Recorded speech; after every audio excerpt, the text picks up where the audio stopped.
Olá, pessoal. Vamos agora para uma aula de dicas de direcionamento de estudo sobre esse tema, estudos epidemiológicos, classificação.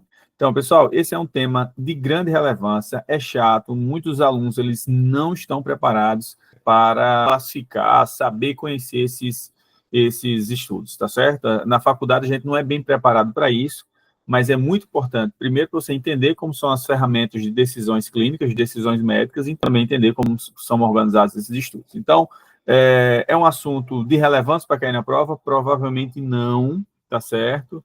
Mas da mesma forma que eu digo, como os outros temas. Por mais que ele não tenha uma relevância importante em relação à frequência, se cair, muitos dos seus correntes vão estar provavelmente preparados. Então, você tem que saber diferenciar os tipos de estudo, agregado, observacional, transversal, os princípios de estudo e as vantagens de cada um desses estudos. Por exemplo, os estudos ecológicos, os estudos de inquérito, esses estudos eles não têm uma relevância muito importante para a prova, não.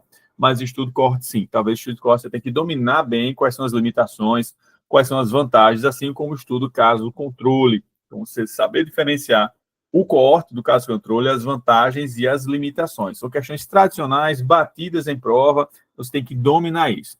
O ensaio clínico talvez seja uma das melhores evidências que a gente tem, né? Depois a gente junta esses ensaios clínicos para encontrar umas maiores evidências, como meta-análise e revisões sistemáticas. Os estudos descritivos, enfim, você precisa conhecer, porém, provavelmente a chance de cair na prova é muito baixa, assim como também os estudos analíticos. Os estudos observacionais, essa classificação de estudos observacionais geralmente não cai em prova, mas precisa conhecer, certo? E essa classificação de estudos intervencionistas também provavelmente não vai cair em prova. O que você precisa é entender os graus, o grau e os níveis de evidência. Em relação aos tipos de viés, eu acho que é uma coisa importante. Então, pode pegar uma pegadinha, pode cair uma pegadinha para você, então você tem que estar preparado para isso. Então, em relação aos estudos, você tem que saber classificar, saber qual é cada um desses tipos de estudo. Você tem que saber bem estudo coorte, tem que saber bem estudo caso controle, ensaio clínico, revisão sistemática, meta-análise, ok? Saber os tipos de vieses e como a gente se aplica esses vieses em relação a cada um dos casos clínicos, tá certo? Os princípios aí da medicina baseada em evidência, não necessariamente você precisa saber para a prova, porque provavelmente isso não vai cair, mas você precisa conhecer como ferramenta de decisão clínica e entender de onde você deve extrair essas informações para as suas decisões, ok?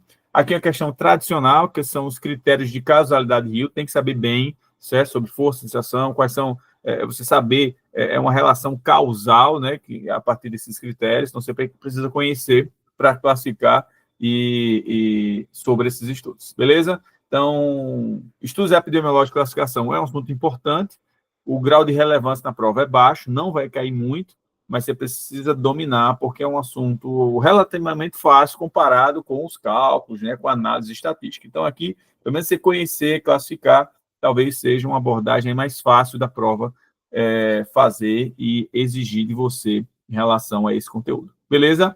Um grande abraço e bons estudos.